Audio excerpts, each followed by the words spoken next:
Dans l'Évangile de Jésus-Christ, selon saint Marc. En ce temps-là, appelant la foule avec ses disciples, Jésus leur dit : « Si quelqu'un veut marcher à ma suite, qu'il renonce à lui-même, qu'il prenne sa croix et qu'il me suive. Car celui qui veut sauver sa vie la perdra, mais celui qui perdra sa vie à cause de moi et de l'Évangile la sauvera. Quel avantage, en effet, un homme a-t-il à gagner le monde entier si c'est au prix de sa vie ? Que pourra-t-il donner en échange de sa vie ?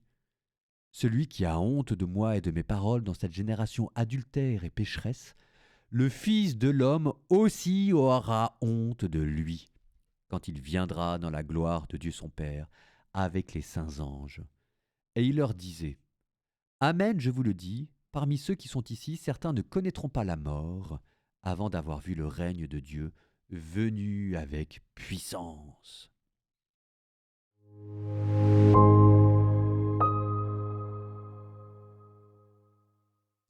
C'était un sondage que j'avais fait sur ma chaîne YouTube et le résultat m'avait quand même étonné, même si à la réflexion il n'était pas surprenant.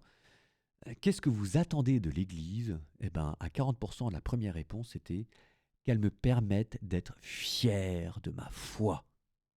La grande demande de notre génération, c'est de pouvoir vivre une foi chrétienne, une foi catholique, de manière décomplexée, sans militantisme, sans en rajouter, mais avec un certain sens de la fierté et de la dignité qu'il y a à être chrétien, parce qu'après tout, c'est quand même vrai.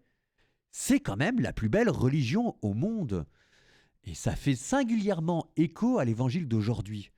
Celui qui a honte de moi et de mes paroles dans cette génération adultère et pécheresse, le Fils de l'homme aussi aura honte de lui.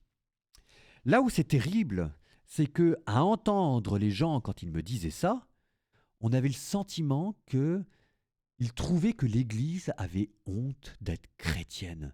Ils trouvaient que l'Église, en tout cas le clergé, et comme je fais partie du clergé, je me mets dedans, mais que les prêtres, les évêques, le religieux que je suis, nous n'affirmions pas assez la beauté et l'importance du christianisme, la fierté qu'il y a à être chrétien, et que dans la tête des gens, il y avait comme un sentiment de honte ou de culpabilité caché dans le discours ambiant de l'Église.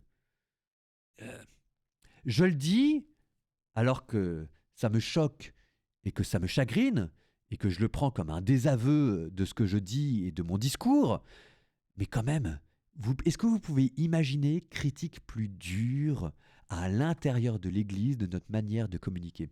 Évidemment, il ne faut pas aller de l'autre côté, du côté de la dureté, du militantisme, hein.